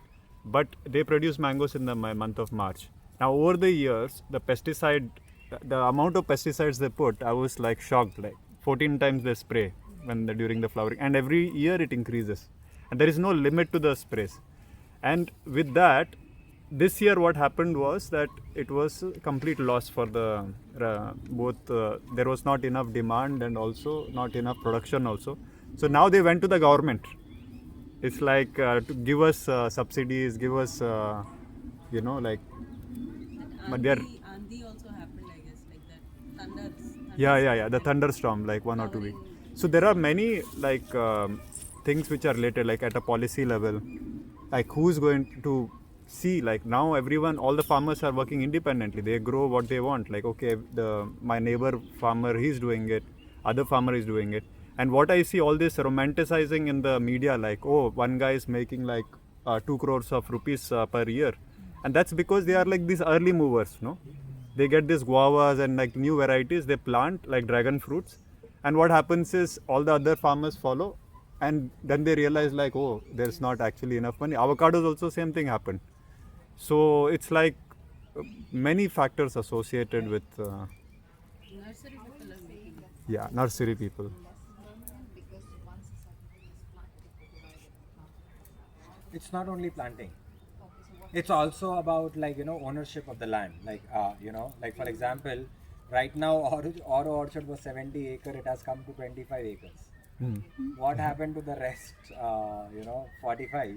So that 45, what is happening? It's a little very fragile that way, and they are mostly going to build whatever they are going to. We can't like changes. So that is also like subdivision. It can also be land use.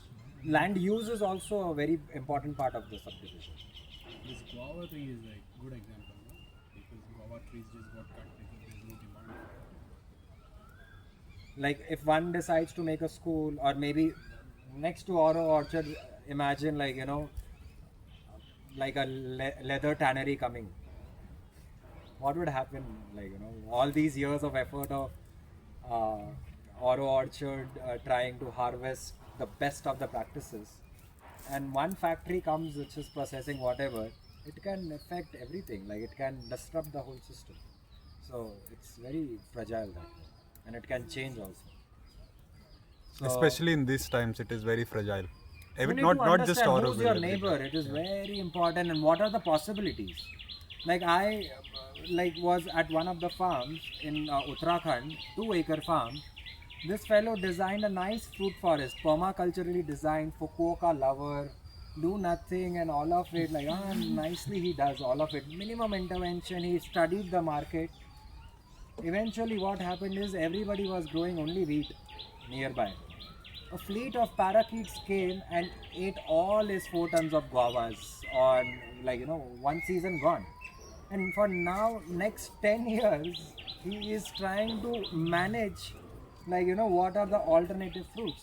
One thing good happened is like lot of parakeets ate that guavas for 2-3 years. He was devastated. He made some money in the Middle East as an architect, and he came here with a good chunk of money, so he was not starving that way.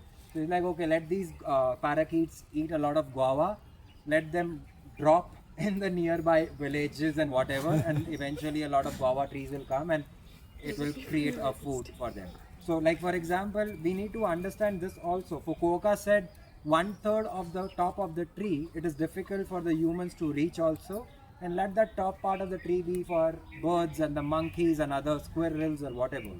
So eventually you design that, but after all the greed, like we want to take all of it. So we need to design that. We need to not stress out like, okay, 1 acre land, 2000 kg, sab mera hai. If we start doing that, it is going to create a lot of problems economically and then structurally and functionally. You'll be like, oh, I'm bankrupt, and you take loans, and eventually whatever is happening to the Indian farmer society. Could you speak about how subdivision is connected to natural resources? Right, like right now Is we this are. principle like apply self-regulation and accept? Yeah, yeah. And if that connects with the regenerative way of farming, loosely. Sorry, there are three questions, I guess. I mean, from your whatever you are saying, this principle is connecting. I just don't. And one Yeah, day regulation is very necessary. For example, I own one house right now, and I have been traveling for last 16 years. I'm making enough rent from that house, and I'm doing whatever. I'm not like, for me, that's my self-regulation. I'm not willing to buy more, make more money and more and more. I'm like, okay, one house, I get X amount of money. I've applied self-regulation. That is my way of looking at it. Like, it's not necessary. It can be a self-regulation for someone else. So again, the point is, what is self-regulation and what is the feedback? For me, that money is enough for me, and the feedback is like, I have a decent lifestyle. I am like, socializing. I'm eating well. I'm breathing well. I have a roof. I have a scooter. I mean, that's good for me. So those are the feedbacks, which are, feedback is very important. What were you saying, Charan? I was sort of like Natural resources. thinking in the terms of subdivision. natural resources, not as an individual farm, but as an ecosystem, like a place, for example, Pondicherry. Yeah.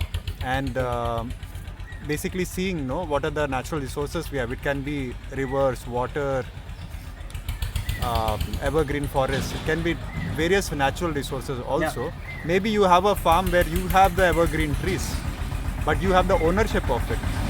But the design also, like how you said, in Uttarakhand, he was doing it for 2 acres, but all the other farmers started growing wheat. So basically, I would want to understand what are the who are the decision makers for this, for designing a particular. So there is a very ecosystem. interesting political take. Have you heard about this famous ecologist, permaculturist called Andrew Millison? YouTube his very famous videos. So he talks about like this, like if our political boundaries right now, the way it is divided, this is Kerala, this is Karnataka, this is Maharashtra. On what basis like these boundaries have been drawn? If this can be drawn on the natural resources, like right now, there is always a debate. Oh, Tamil Nadu is giving enough revenue to the center, and why should Tamil Nadu not get enough of taxes back, and we are not getting funds for it? So the point is, Tamil Nadu has this resources. Eventually, it will make more money than whatever it is, compared to maybe Telangana or UP. So again, complaint would be, UP has 22 crore of population. Why are they not being effective and creating something, and they are not, adding to the economy? So similarly, there are too many factors that way. So, and especially the political boundaries is a big problem. That's where the subdivision also comes in. So like that, Oro Orchard is very rich. But imagine a few kilometers away, that farmer did whatever, or he became very poor, in terms of natural resources. Water got lost, soil got lost, diversity got lost, skill set got lost. Now, how to compensate for that? Oro Orchard share the surplus with them to revive that? It's a question, then donation service comes in. Okay, I'll share the seeds, or maybe I'll share the technique. Basically, this sort of sessions are for people who are unaware, and to share the resources like this. So again, in the natural resources, it's a very common problem. The groundwater. Yeah, especially groundwater. Yeah. It's a big fight regarding the groundwater. It's absolutely people have 2 borewells. No, I will put third. Yeah. Because they are going to suck that out before he sucks that out. Let me take more. I mean, who is going to regulate that? Who is going to design for that? It's very difficult that way. So, and what was your question, Nisha? Is linked to his, as to how would a consciously divided farm in terms of subdivision over here would bring out a good structure for regenerative farming? See again, like what is like regenerative for me can be absolutely degeneration for you. Like I have seen greatest regenerative farm models, which I actually have stamped as degenerative farming. What do you mean by regeneration? Like if you are not going to share your Is it surplus, subjective as well? it is very subjective. Like for example, I'm just trying to go like 5 species of fruits, and I'm doing very organically, and people can call that as regenerative, but that is not even the need of the society. There are thousand other things. I was at a 100-acre farm, and a community of 50 people, they were buying their vegetables and fruits from 20 kilometers away. How is that regenerative? A 100-acre farm, particularly a 100-acre farm with a community of 50 people, were buying fruits and vegetables from D-Mart and Reliance Fresh, which is 20 kilometers away. Why? That's the question. Because that's the question. Like, and they're Because it's calling a them as farm. regenerative farmers, certified organic. Okay. What were they growing? They're growing cacao, black pepper, all the cash All crops. cash crops, basically. Well, then they can't. They obviously have to. All timber trees. Nice. They could. I mean, they But could. Rahul, isn't this where community comes in? Like because the subdivisions, it's all like 2 acres. Somebody you were talking about the Uttarakhand farm again. Yeah. Isn't this where like community comes in? Like nobody can just own 2-acre forest and like, create something very wonderful and sustainable if the neighbors are all doing some other random things, isn't it? Because even still, I visited this place called Aryan Valley. It's the border of Kashmir and Ladakh. There are only 5 villages.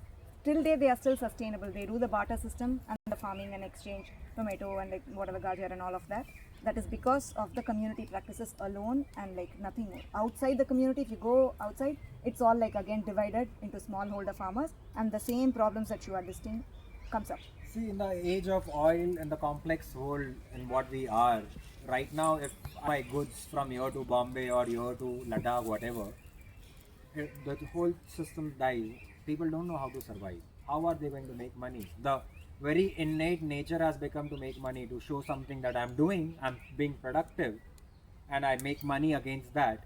So it has become a like farm like Auto Orchard had to get into packing of food. They have started this unit called Abundance, and it was mandatory because Auto Orchard wanted to just supply food to Aurovillians and people nearby, and they wanted to not use the packaging. Packaging is itself creating a lot of carbon footprint, a lot of waste in the system. But Auto Orchard eventually had to move to Abundance. It will happen. It There has is- to be a step between So where you want to reach. where you want to reach. So like again, like so when you want to design a farm or design your life or design what is a regenerative model, there is you can desire to a stage where you are at. I mean, you can ambition, you can put a aim, but there is a succession to it. That's what we actually. Because I was very surprised that I don't see community on the don't list worry, of I'll go. scale of permanence. Subdivision probably. Would subdivision contain communities was my question. The scale of thank you. Yeah. The subdivision doesn't like the community doesn't come as in see the community is very greedy, no? Community will move wherever there is a surplus of resources. Right now, if you want to look at my greed, if want to look through the lens of greed, I'm here at Auroville because there are 7 other form of capital which is very rich. I want to feel nourished. I'm not getting this in Bombay. So everybody knows what is flowing and what is surplus. Community reaches there. So how are you the factors? The community is going to organize itself, like in systems thinking given by Dr. Fajaf Kapra.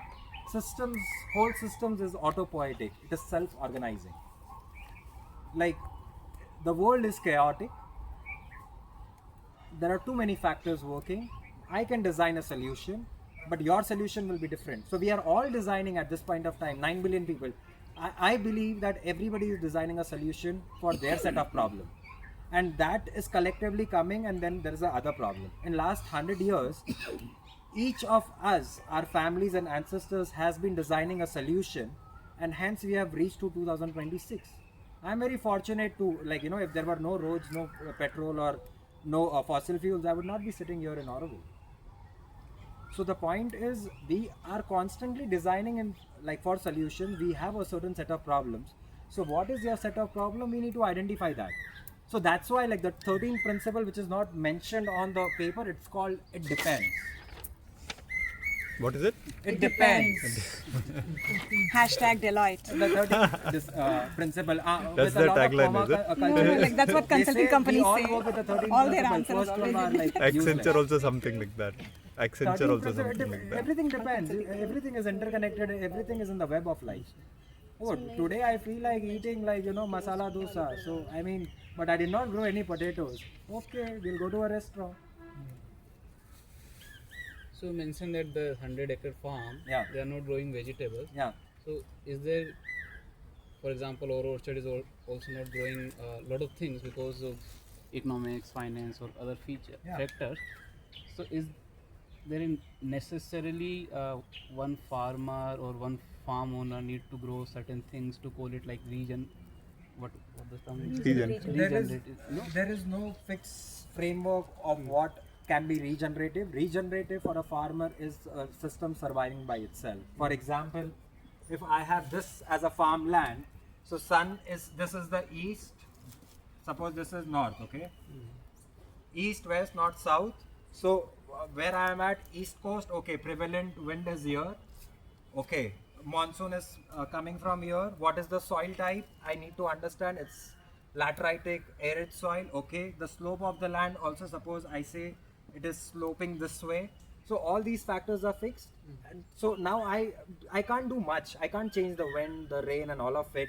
I can't change the soil type. I can improve the quality of the soil. There are 1,000 methods to do it. Mulching is one, biochar, and so many other things. Then you have to do a succession planting and all of it. Like I'm not in 2-hour workshop. You can't cover everything. So the idea is, if you can understand to the scale of permanence and your capital, like 8 forms of capital, then you start deciding, okay, what is that you are wanting from this land. Like for example, if this is Oro Orchard, so Oro Orchard, this is mango. This is not the exact map, but this is suppose banana. This is the vegetable patch, veggie patch, and over here it is like mixed wild forest and some structures, whatever. So now the point is, this is the existing design. Regenerative design will not say like let's mow it down and like start from scratch. No, what is happening here and what it will take to call this as regenerative. What is working here and what is not working. So when you start looking at systems and layers of it, oh, irrigation is not working. Oh, maybe the soil is not working. Like for example, this year it is going to rain more because of the El Nino. Usually this land receives anywhere a rainfall about 800 to 1000 mm. This year it might rain. It is projected to be anywhere about 1200 to 1500 possibly. And what happens if it rains more? So the water will run off. The top soil also fertile soil is going to go out. So you would like to understand what is happening in these different sections. Where is the water running? Where is the slope of the land? And you would like to, suppose if slope is here and water is going to come here and overflow and go out from here itself. So you would like to make some swales, trenches to capture that top soil, and only the water will flow. So you need to design for that. That's a very simple intervention that you need. Like whatever method you apply to build your soil, if you are not going to capture your soil or you are not going to take care of your water where it's flowing, no scientist. Like right now what is happening, farmers are sending their soil samples to the soil labs. Oh, electrical conductivity, pH, NPK value, micronutrient value, they give you a soil lab report. But nobody is looking at their contours. Nobody is looking at what is actually happening, what's growing. Who is going to, and then they give a whole package of practice. Oh, DAP this much, NPK this much, add this much. And if you are going to follow that, you are going to kill your soil, you are going to kill yourselves, and that's what is happening constantly. So when we are designing systems or designing things, we need to understand which factor is affecting at what degree and what can be controlled and where is the intervention. for example, if it is going to rain too much, like it is beyond my control, I can't put a roof over 25 acres. I can't control the amount of water which is flowing. So what is the micro watershed, what is the macro watershed? I'll understand that, and a simple intervention for me with minimal effort and costing would be, oh, let me install some swales, trenches somewhere, and which will capture a lot of runoff of the soil. And once the rains are gone, the water subsides, I'll harvest the soil and put it back to the bed. So all these small little things, you know, all these little interventions. So coming back to your question of what species, there can be 1,000 species. I have seen a small half-acre land with more than 30 varieties of mangoes, 300 varieties of weeds and other things. Like if you account all of it, microflora, fauna, that person had documented about 3,000 species on his land, plus, in a half acre of land. So, I mean, that's regenerative for me. So ideally, it should not be monoculture. It should be like. See, again, it should have a diversity. In monoculture also, I'll tell you one thing. If there are 3 million species of flora and fauna, we are hardly eating 3,000. And usually farming is about what is for our consumption. It's only 3,000 species that we eat. And out of 3,000, I think I consume not more than 300 a year. Even less than that. So, like for us, our life is designed very monoculturally. Like, you know, only out of 3 million species of microflora and macroflora fauna, I'm eating only 300. Eventually, that is the demand. So, Ankush, suppose is farming, he'll be like, okay, Rahul only buys papaya, I'll grow papaya only. He doesn't want to eat mushroom, he doesn't want to eat whatever. So, I mean, you know, how is that going to be changing? There's a principle in nature, no? That nature constantly improves itself. Yeah. You know? So I think regeneration can also be looked at it from that lens. You know, over your time on a piece of land, are the variables of the land improving? You know, is your water table improving? Is your soil quality improving? You know, is your biodiversity improving? And so that's a decent way to look at regeneration. You know, because if you are depleting resources over time, depleting ecological capital over time, then you're degenerating. And yeah, absolutely. Those are the parameters. Basically, that the 8 forms of capital. That's if all of them are increasing at the same point of time, your system is regenerative. You can. There is very famous book by these fellows. I think a regenerative enterprise. They have written that in about 10 years ago. So right now the whole regenerative systems are going to, like for example, I visited in 2015 Reliance Industries Limited in Jamnagar, their refinery. They call themselves as regenerative. Can you believe it? No, I'm serious. Like I was sitting with one of the top fellows there. I was fortunate that, you know, I could attend that meeting. And like he's telling that we are regenerative and we are more sustainable and closed loop. I'm like, how? So what they have found out is like whatever oil that is coming in, it is zero waste. They are processing everything and we are utilizing everything. The last remaining, the naphtha, is also being kind of, you know, used in the road. So they are like, we are using all of it, so there is zero waste. We are putting all of it to the utility. And plus, whatever carbon emissions are coming, we are squaring off by, you know, they have a biggest Asia's mango orchard. Oh, yeah. They have about 2 lakh trees. Yeah. They own some sanctuary or like something like They have a sanctuary also where they get elephants from Kerala. Elephants, and then like they are Mantara actually is different. That is very recent. I mean, it was That's there also originally. regenerate. yeah. No. So okay, we can mock and all of it. Yes, I mean that's fine. But the point is, where is one coming from? That is regenerative for that person. Like they are saying, like we are building lives. We are like, you know, elevating the lifestyles for everyone. We are generating economy. We have mangoes. We have food also. We are offsetting the carbon. Okay, the perfect regenerative system. You know, or crude oil refining industry. It is coming from the earth. It's already creating. I'm just asking earth permission. Can I take some? I suck. I burn it. I enjoy it. It's a oil. It's oil surplus economy, right? So, I mean, Does that's that how. mean like somewhere along these principles, mindset is also quite important? Because it looks like your frame of mind is defining your definition of generative in general. Yeah, it is. Everything is very subjective. So then, would we go the meta route and say, yes, I can observe that the mind is influencing on a much deeper level on whatever is happening on matter? So that's why, like the observe and interaction as a principle is about that. And then again, like I don't want to expand on what is mind and what is spirituality because everybody is holding their own thought. But over here in Auroville, it's very clear like the supramental yoga, the integral yoga, what they practice.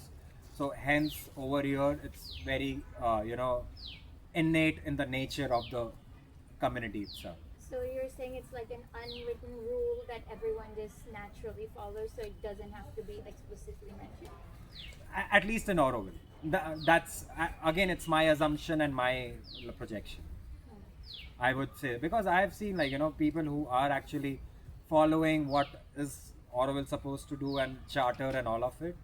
I mean exactly this follows of the regenerative principle. Like this permaculture principles came in like what 80s and 90s. Auroville is established in 60s. I mean this is like the place for regenerative design philosophy. And nothing can be better as better as Auroville. But you said it's going to fail. It's see again like see again from what I can say that Auroville is a failed experiment. I can like put a stamp to that. But again from where am I coming from? Like what was Auroville meant to be? Was it a place to be experimental, where people like us come here, talk, collaborate, exchange, and grow out of it? So there are about like 50,000 people who have already been Aurovillians and walked off. Right now, maybe 3,000 people are in Auroville, like as a part of the community. But there, like if you kind of consolidate the data, there were 50,000 Aurovillians over the period of time. They have moved out, and even today, whatever the situation is, people are moving out. But they take this outside, like Auroville is just small, like bubble, practicing the principle, eventually spreading on the whole planet, and eventually that was the idea of Mother as well. So, I mean, it's that way it's functioning. It's a failed success. It's a failed success, and maybe it is designed. The failure is designed in the system. Like for me, again, I'm learning that because it's not. I can't say it's failed or not. If I have reached here after 16 years and trying to talk about regenerative agriculture, shall I call it a failure? I don't know. So it's a question. These are the parameters and indicators you're looking at. Why it's failure or success? I think. And also over the period of time, like are you going to look at the parameters and indicators in 10 years, 100 years, 200 years, 1000 years? Maybe in 2050, Auroville would be the most happening place on planet Earth. That's what my projection is. Right now it is going through something, whatever is, everybody knows their story, but in 2050, my speculation is like this is going to be the most happening place. So yeah. Yeah. Yeah.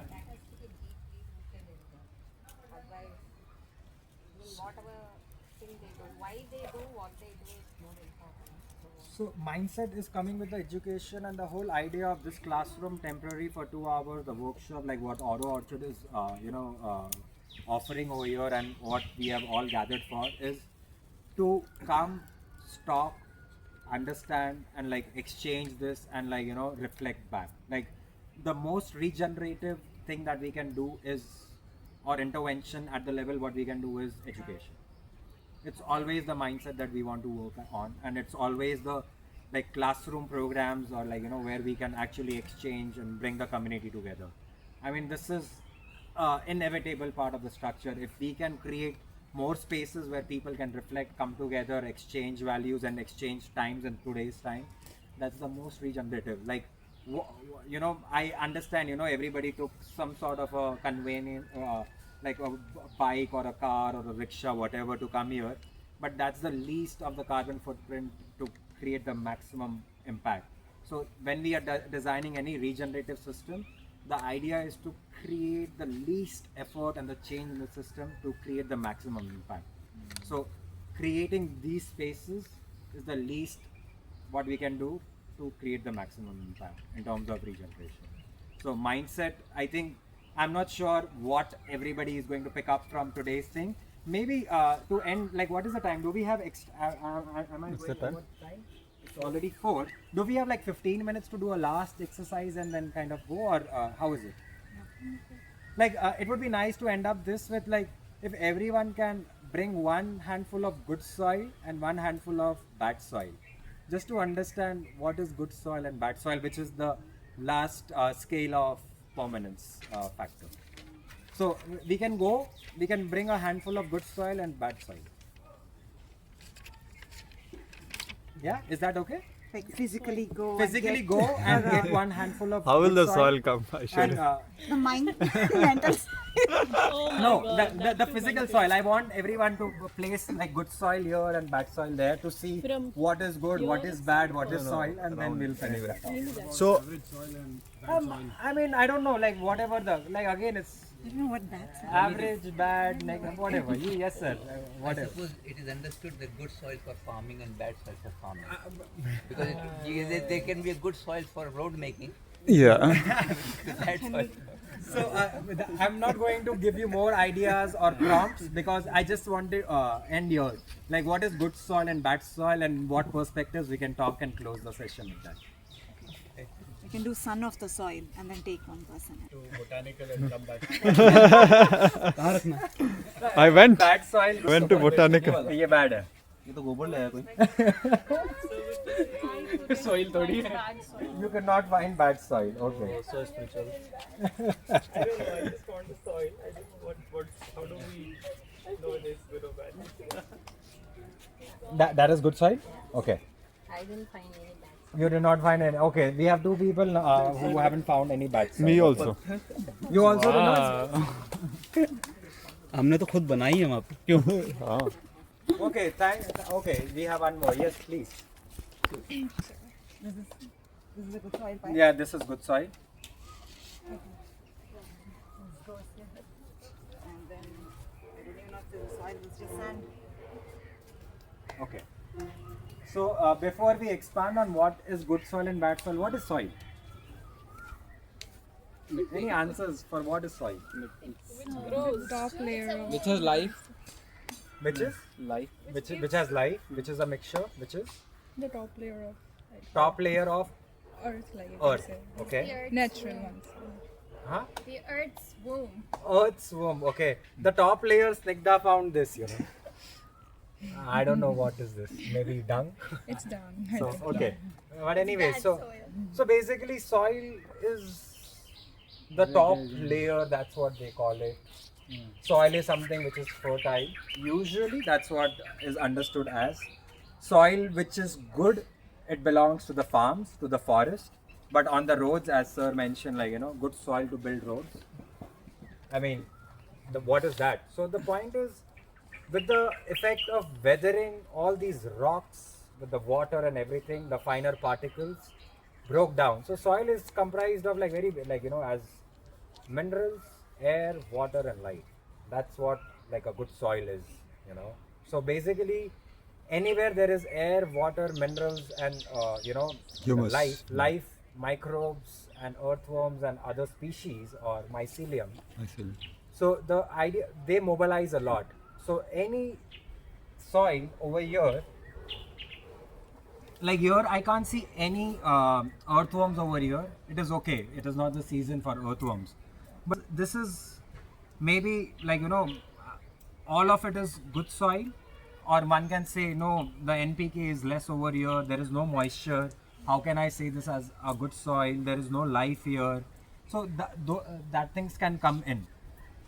The whole thing is the scale of permanence. The soil is at the lowest because it is very easily, like if you can take care of the soil. Like one of the mentors I met, he said soil is very shy. I'm like, how? Like, you expose it to the sun, it starts dying. It starts kind of, losing the innate nature to be fertile, to bear life. So you keep mulching. So in permaculture, regenerative practices, you say chop and drop, you keep mulching, you keep the soil covered. So the very simple idea is to maintain no direct exposure of the sunlight to the soil.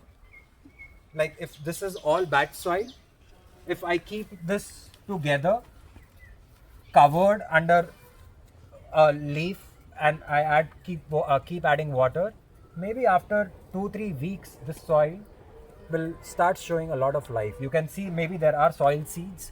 You might see a like bunch of weeds growing from this.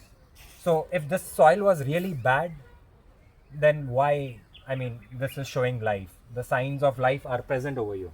So the point is, like in today's time, the bad soil is coated from the conventional farms where it is loaded with DAP and other NPK fertilizers. There is hardly any life. So right now, I am doing a soil microbiology course with Dr. Elaine Engam. So I had applied for a course with her. Like she's one of the very famous microbiologists from the US. So she explains that biological factor is very important in the soil. Usually we always factor in um, the chemical factors, composition. Oh, what is the pH of the soil? Oh, it's acidic, I will grow this. Oh, it's alkaline, I will grow this. Oh, if it is acidic, I'll put some lime to neutralize the soil. I'll raise the pH, I'll decrease the pH. That is there, but that is not the idea. The idea is to keep feeding the soil the carbon. Carbon is the god of the soil. I mean, you're the manager of the soil, if you want to say that. So if you keep adding carbon in different forms, and if you keep the soil covered with a lot of different practices, like mixed cropping, alternative cropping, and like mulching and green manuring and a lot of other things. There are many practices that we can do. So if we keep doing that, the soil remains healthy, and if we can keep that soil intact, like 1 inch of soil maybe take 100 years to form, but it takes only one heavy rain to wash it off. So how to take care of that? So that's the very important thing.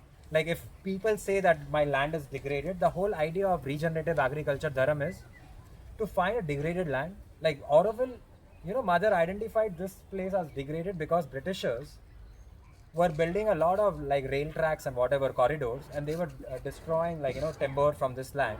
And eventually in this macro watershed, what happened is there was runoff. There are big gullies of water which were Canyons. formed. Soil Canyons. erosion. Sorry. Canyons also. Canyons. Yeah. Yeah. Canyons as big as literally canyons. So those got formed, and eventually like the loss of diversity happened. But what happened, like with the whole intervention of the Aurovillians and mother and everyone, we see a forest now. We see a lot of different, last year in month of February, with my Merlin bird ID, I could ID 45 birds in matter of 1 hour in Pechandikulam forest. How is that possible? Like 45 birds in 1 hour. I mean, I've been to immensely like crazy birding sites. I could not do that, but in Auroville, Pechandikulam, 45 in 1 hour, I'm like, it's blown out of my head. So the point is, all these different bio indicators needs to be taken care of in terms of regeneration. So in terms of soil, if you have a degraded land, go for it. People don't take care of the degraded soil. Bolenge banjar hai bhumi, it's useless. Okay, take that land, design the land with regenerative principles. It will show life. It is a intensive process. It is going to take time. It is like if you want to start working with the land, invest at least 10 years. It is very difficult. Right now, I don't have that space and boundary. I'm a landless fellow, but I live on lands like Auroville and whatever. Whoever gives me a space, I go, learn, stay. Because stewarding a land is very difficult. You have to be fixed, as you were mentioning. It's a very difficult thing. So, I mean, you can use these different tools and ideas. And if you want to, like, you have a 20-acre farm in MP. So if you want to design which is under your supervision 4 acre, if that 4 acre of land, if you want to design, what is that you're designing for? For the economy, for tourism, for your food, for medicine, what is that you're designing? Like for example, Siddha practitioner would like to design a farm for getting medicines. Like I have met many naturopaths and Ayurveda practitioners trying to integrate medicines from it. So for me, I'm very pro hydroponics. Like I'm like, put hydroponics, feed inorganic vegetables to the people. Why you want to put stress? Let the land regenerate, and when we have the surplus to feed what is right, And if people are ready to put effort, let's feed organic. I myself, I'm very happy to buy inorganic. Like there's no point to put stress on the land. Like my pants, these are highly inorganic, and I'm breathing this. It's a very radical thought. The amount of water and chemical that goes into the rivers and things is way too much. The microfibers, microplastic is too much. So I'm using it. I'm here giving a lecture on regeneration. How hypocrite of me. So we need to look at our own hypocrisies, where we are at, how we can design our lives, our lands, our food, our systems, and what is happening. So permaculture is a great design thinking tool. The scale of permanence is one, principles, ethics is one, and similarly once you start designing, you get into hydrology, you get into climatology, you get into soil sciences. So I'm doing like multiple courses at this point of time to understand how to integrate systems. So like everybody needs to put a lot of effort to design all of it. What is seed saving, what is native seeds, what is biochar, how to make it, and what is biofertilizers. So, I mean, all of it. What is microbial solution, Jal Amrit, Jiva Amrit, all of that is needed, but are we willing to put that effort, time, knowledge? Everything needs to be designed, everything needs attention. And if there are any questions, you can ask. Otherwise, yeah, thank you for listening. It was really nice for that attention.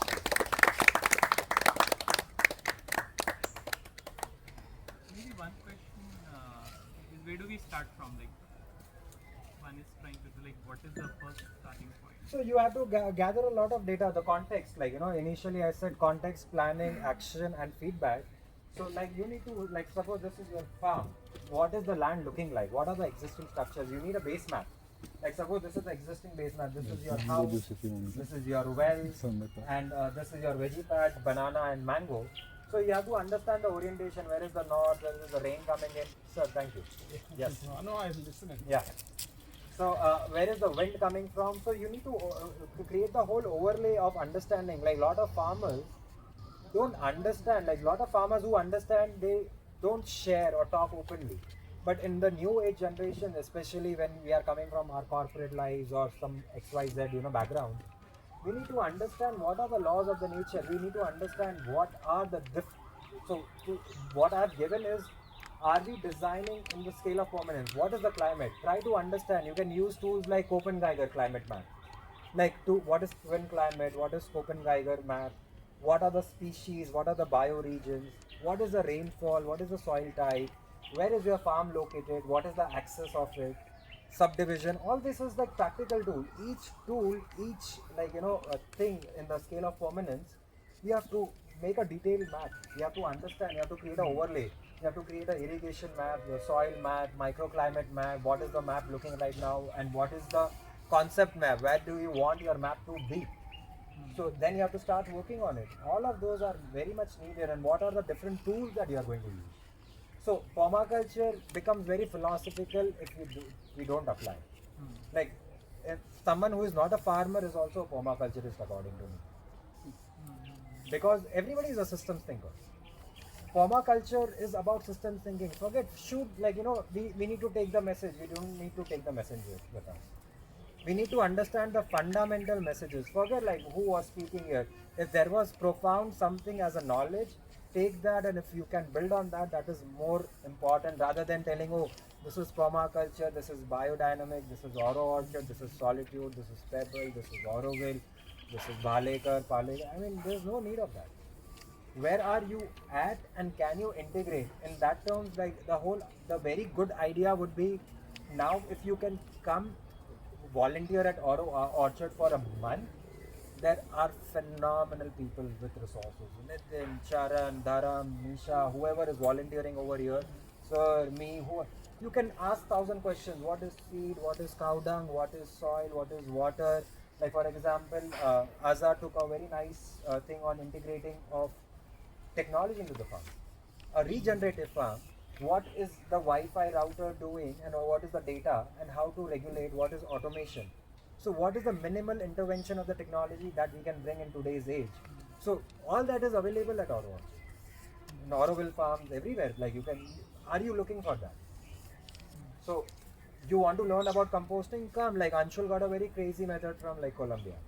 Like it's a very new method. I have never seen that. It's like somewhere anaerobic, aerobic together plus fermentation. It's a crazy thing. Now the idea is, as a my soil microbiology course, I'm going to buy a microscope soon, and I'm going to start like again. Macro is one, detailing is one, so you need to keep shifting your perspective and the scope, macro to micro, micro to macro, and what's working. It's a very slow. You have to, like for example, Ankush, what was not working the other day? Beans. What got destroyed? Cluster beans. Cluster beans we put over here. It's a very good crop. Like Solitude Farm. Last month I was harvesting loads of cluster beans. Like we were so full, he had to put in deep freezer for next week.